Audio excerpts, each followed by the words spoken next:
And if this medium requires learning body proportions, I don't know, garment construction, etc. Right. Perhaps you need maybe not a BA, but you need strong academic base.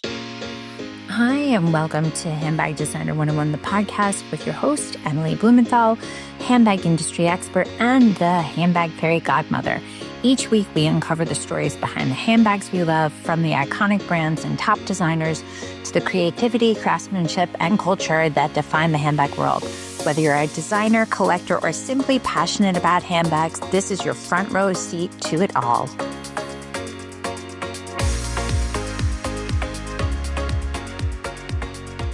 Welcome, Oleg Chebotarev from Jump From Paper, creative director of Jump From Paper. Welcome to Handbag Designer 101, the podcast. Lovely to have a friendly Russian in China. So thank you for joining us. Hi, Emily. Thank you for having me here. So that's quite the journey. China, Russia, China. You've boppity-bopped all over the place, haven't you? Yeah. There was also Spain for a year in between. So I'm just curious, how far back can I go? Because we're going all the way. We're going all the way back because honestly, especially at the time where you were born, and we'd spoken about this before, post-wall falling, post-communism, post-ruble going up and down. Yeah. You know, your experience would be very different than someone who would have been born even 10 years before you in Russia. Right. Yeah. It's interesting that you touched the subject of the economy in general, because, so we're going way, way back when I graduated. First of all, I worked in the fashion industry for a very long time, more or less, I think almost 15 years, less than 15 years. And my major at the university was international relations. So isn't that funny? But, it was funny when I was delivering my thesis upon graduation, because I decided back then I was already very interested in fashion, and international relations is a very vast area. I mean, there is, apart from politics and diplomacy, there is such thing as cultural diplomacy, soft power, something which is your country very good at. Yes. And I thought that if I was already interested in the subject, why won't I write my thesis about it? And I was exploring the subject of how role of China was changing in the midst of 2008 economic financial crisis, because it hit the United States first, and then slowly it started affecting other countries. And in China, I think it was particularly challenging, probably the year 2009, following year, because their overseas market probably at that point wasn't so stable, and they started redirecting production for the domestic market. What I did, I pretty much studied the market and the country where I relocated after graduation. And maybe we could roll back a little more. Why I was interested in fashion? It's very interesting because I never lost my interest to politics and just overall this, global affairs, both cultural and political and financial, economic. But I just really like this bohemian allure of fashion, art, and basically all my friends the majority of my friends back in uni they were either studying architecture or fashion or graphic design. So I was just hanging out with them. And I thought that I wanted to work in fashion just because I liked being around these people. And my first step was studying how China was coping with the challenges which brought by the 2008 crisis. So I did my first research.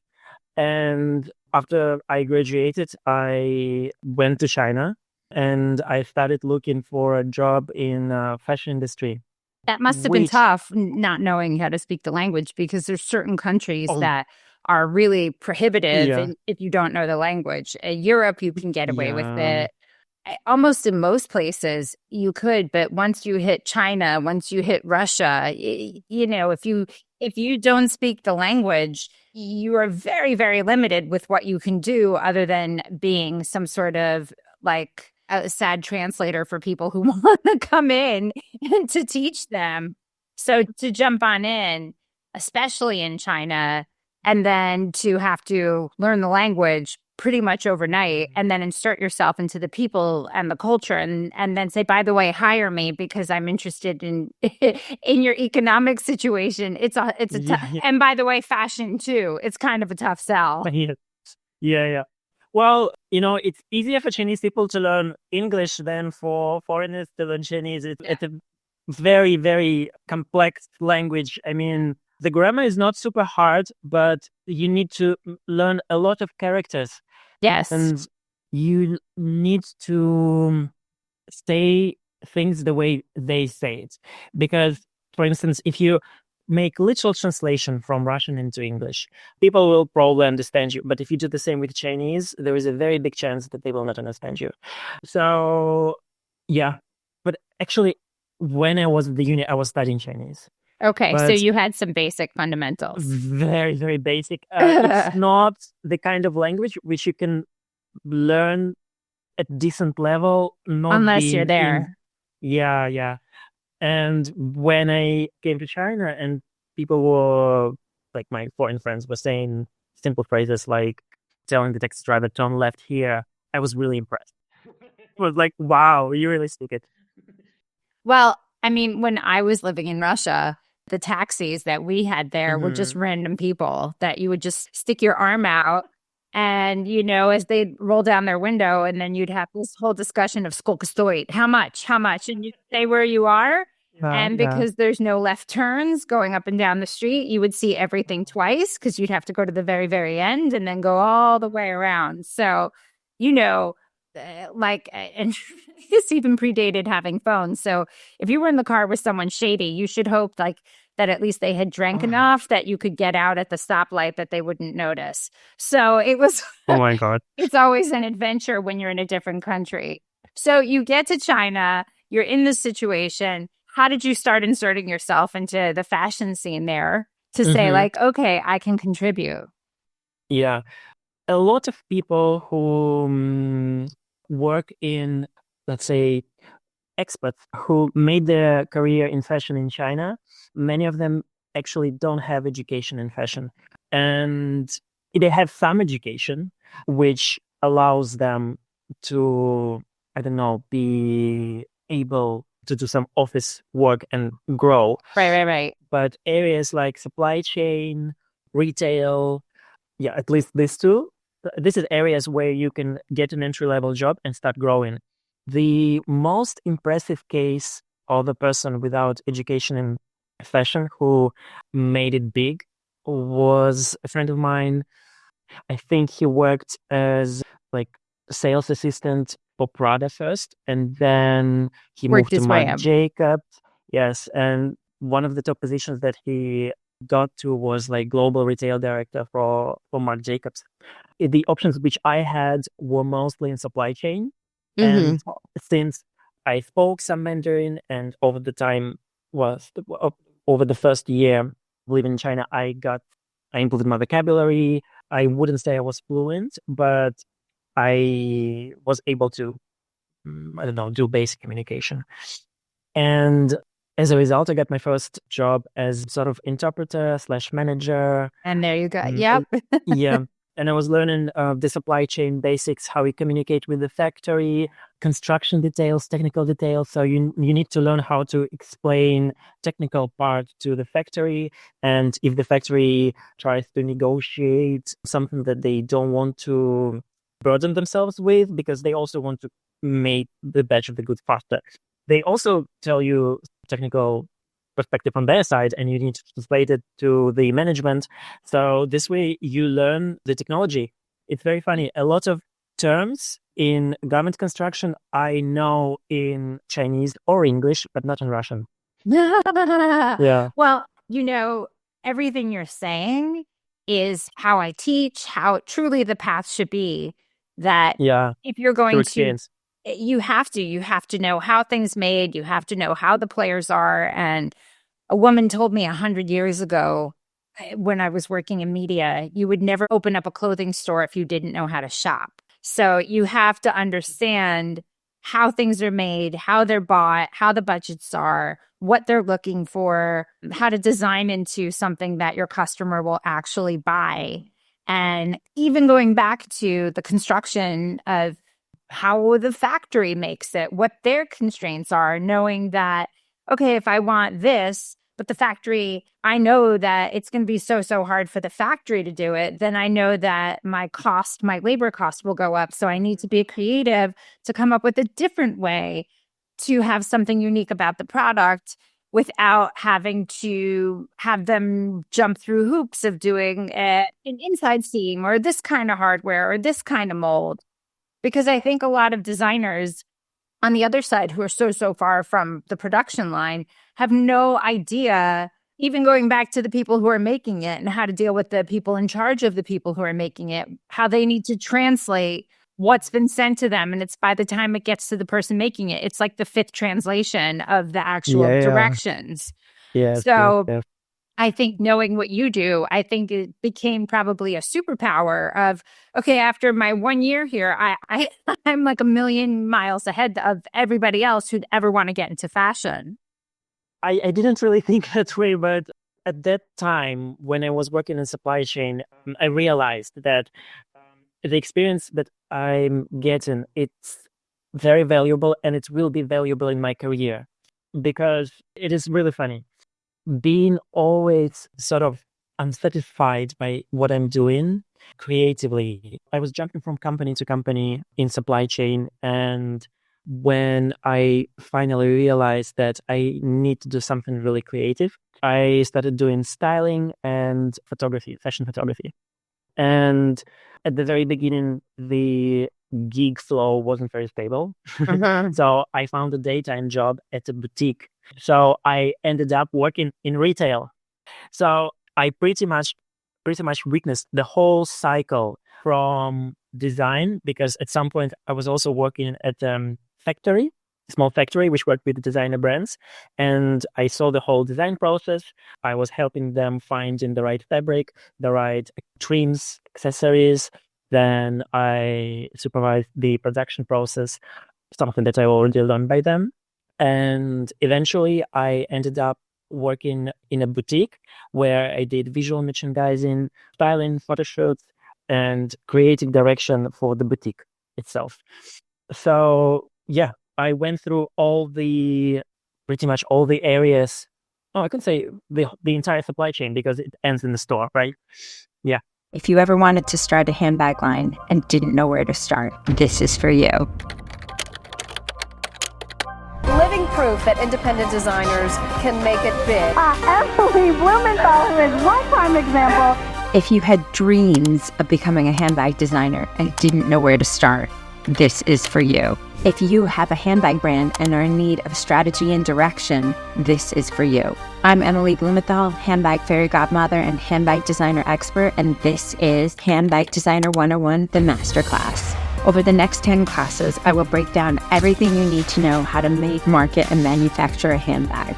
Broken down for you that you'll not only skip steps in that handbag building process, but also save money in that learning curve. For the past 20 years, I've been teaching at the top fashion universities in New York City, created the Handbag Awards, and also the Handbag Designer 101 podcast. I'm going to show you like I have countless brands, from sketch to sample to shelf, whether you're just starting out and don't know where to begin, or even if you have a handbag line and just need some strategic direction, the Handbag Designer 101 Masterclass is just for you. So let's get started, and you will be the creator of the next It Bag. Join me, Emily Blumenthal, with the Handbag Designer 101 Masterclass.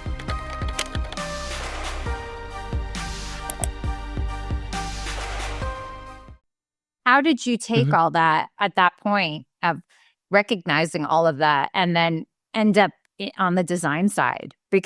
And then have people trust that you're capable of doing the design side?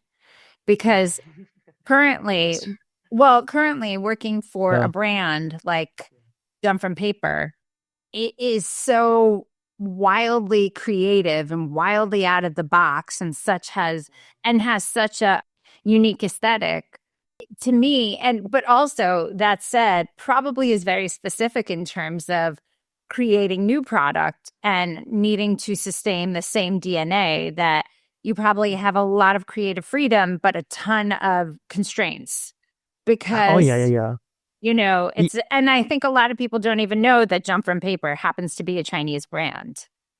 I assume they don't. Yeah. I'm a creative director. I am managing the design team. I'm responsible for the bigger picture and making sure that whatever products we are doing, or a photo shoot or a campaign, it all follows the main direction of the brand, that the brand evolves, yet it keeps its DNA. So how I got to this position? Let's roll back to when I became the photographer. Actually, photography was my teenage years hobby. And it was the first thing that I decided to try turn into a job when I was done with the supply chain. And for a while, I really enjoyed it because you are able to create something new and you are able to give a brand which comes to you maybe a different touch, your interpretation. And sometimes you even, or at least I noticed that I start giving them an advice, not only about how to present themselves, but also about their creative direction. At some point, I felt that I can actually, with my experience in supply chain and product development, I can potentially help these brands at the stage of the collection development, but they come to me only as a photographer. Even though I was doing production for photo shoots and creative direction for fashion image, there is also that direction. Yeah. It's already too late because the merchandise is already done, produced, and sometimes we would shoot not just samples, it could be the bulk product already. So I got this idea that I could potentially work with brands at the earlier stage of product development, not only when they need to do a photo shooting. And also, to be honest, at some point I felt that photography as a creative medium also stopped satisfying me. Yes, because in commercial photography, it's very easy to get burned out because it's about the product. Because at the end of the day, as a creative, once you realize that if your product isn't selling, it's not so sexy. And then the whole process becomes then it no longer becomes a creative process, then it becomes something arduous. And then you start thinking, okay, where's this going to go? Is anyone going to buy it? And you learn very quickly that it's more about business than about the process of being creative. Absolutely, yeah. And because I understood what the final point of each customer's journey was, it's kind of when you break down the process and there is no mystery anymore and it's all super clear to you. So, okay, then you start looking for something new. And I was thinking about working with brands as creative director for the product for a while. And the final point, the tipping point of this, the lifetime significance and sort of a decision was the Shanghai lockdown. 2022, I think it was the first time they actually enforced the lockdown because the entire world went through lockdowns during the first year of the pandemic. But in China, they managed to keep it under control, more or less. And in 2022, probably they felt like it was the time to get a better grip over this. And maybe for them, they thought it was the thing that they were supposed to do at the time. And so I was in Shanghai at my house, and you start thinking a lot in confinement. Yep. Like, what would you like to do? Where you like is going? Obviously, at that point, it wasn't going much further. I mean, you are literally in one place. And I found this school. It's called European Institute of Design. Yeah, it's like EID, EID. Uh-huh. Originally, it's an Italian school, and with time they expanded through Italy and to Spain and even Brazil. And I really liked their approach. I was following them for quite some time, and I really liked their approach to education, to their curriculum. It was quite creative, in my opinion. So I found creative direction master's program, which I thought, I mean, I looked at my finances, as I looked at the costs which would entail, and yeah, I thought You said, why it could not? work. Let's do it. Yeah. Is that when you had moved to Spain and took the class and then you decided to go back to China after you got that degree? Yeah, it wasn't that fast because you need to, the application takes quite some time, and then I need to apply for visa. And when I arrive, like there is a 1 year residence permit, etc. But yeah, eventually, early 2023, I moved to Spain and I got my degree in creative direction. And by the end of my studies, I found this job here in Shanghai. And what do you think they would have hired you without that creative degree, the degree that you got? They absolutely wouldn't. Isn't that interesting? But it's so fascinating that depending what country, like in the US, in my opinion, you need to have a first degree, you need to have a BA. But in terms of anything else, people aren't so concerned about the degree you have because your work experience will speak for itself. But I know for a fact in China, you need to be certified in whatever you're going to be doing in order to prove that they're hiring someone who knows how to do it. And you and I both know that to be a creative director, yes, it's important to have a degree, but it's on the go, just like you said before, it's on the go training is really how you end up becoming really good at it. Yeah.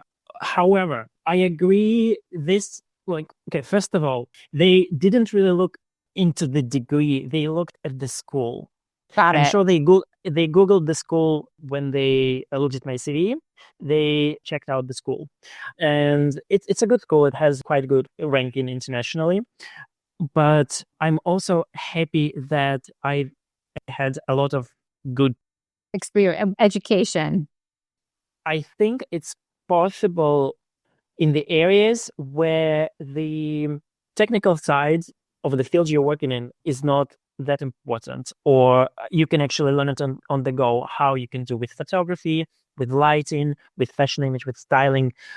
However, when you talk about product development, let's say garment construction, it takes time. It takes actual physical practice. So if we talk about fashion design, I mean, you have to do sewing to become a fashion designer. Okay, you can draw, but okay, then you need to practice drawing. You have to master a medium. And if this medium requires learning body proportions, I don't know, garment construction, etc. Right. Perhaps you need maybe not a BA, but you need strong academic base. Right.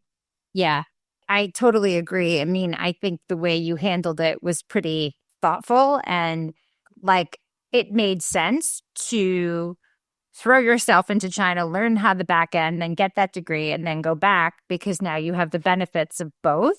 What has the experience been working for a brand like this? Because it's a fabulous brand. It really, really is. And I'm so excited. I mean, obviously excited that we have you, but the fact that you're also here representing that brand, because it's a really, when Jump from Paper came out, I think a lot of people were kind of blown away that the design is, almost so of course you would design like this. Why hasn't this been done already? It's such a cool concept of, having the black outline and having the product look 3D with the pastel colors and the bright pops of color.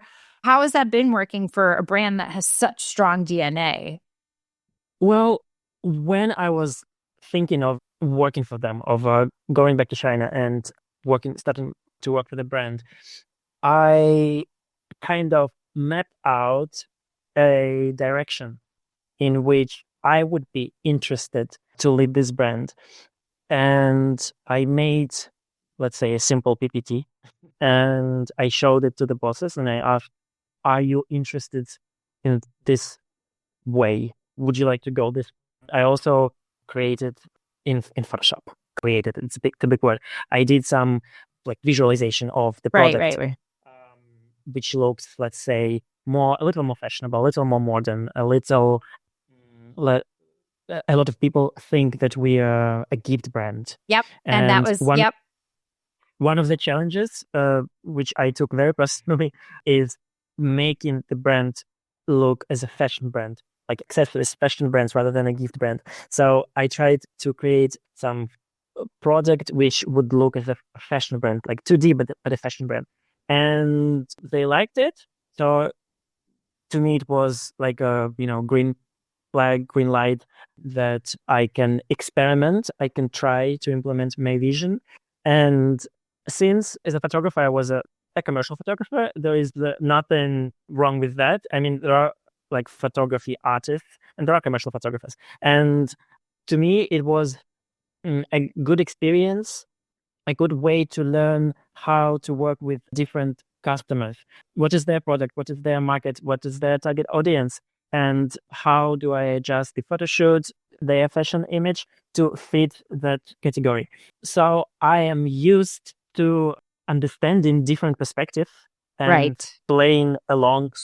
So for me, it was more like, okay, I just got my degree and I have a wonderful opportunity and brand with some history where I can apply it, and they are even open to change.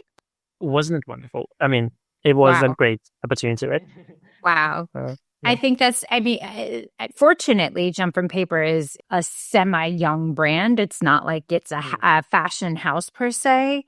And I think they were really fortunate to have someone like you come in to take the aesthetic that, yes, it totally skews young, it skews kid because of how it is designed. And I apologize, I said 3D before I meant 2D. And I think that's a really interesting take and a huge opportunity to expand the brand's customer base and saying like, hold on, we've got everybody's attention. We can actually expand our market share. And it's not just for cutesy girls per se. We can make this look a lot more, I don't want to say elegant, but make it look a lot more commercialized. So it's not just meant for someone who is perceived looking for a product that is for a younger audience. So I think that was a really clever on your part. And I think they're really fortunate to have you, truly. Oleg, I want to thank you for being here today. I am so grateful for sharing your story and explaining your incredible journey from Russia to China to Spain, back to China. I can't believe you even wanted to go back to China after all that. But I think once you get that bug of like, okay, I might fit in more in another country than I do in my own country, which is a whole other conversation. But I can't wait to see the collections that you put out and see the evolution of the brand because, again, they're so super lucky to have you. Oleg, how can we find you and follow you and learn more about Jump from Paper, the brand? Okay. Well, first of all, the new collection is already out. So the new creative direction under my guidance has already been put into force, and you can go to jumpfrompaper.com to shop for our new pieces. Also, Jump from Paper, that's our Instagram, and my personal Instagram, if anyone is interested, it's Chebotarev photo. I will make sure that it's there. You should change it to cool Russian photographer. I know, but my Instagram is pretty dormant because it was mostly dedicated to photography before, and I haven't really found a new angle to it. Right. Because I work as a creative director for a brand. And that's where all your creative juices are going. Yes, absolutely. Yes. Oh my gosh. Oleg, thank you for joining us. Thank you, Emily, so much. Thanks for listening. Don't forget to rate and review and follow us on every single platform at Handbag Designer. Thanks so much. See you next time.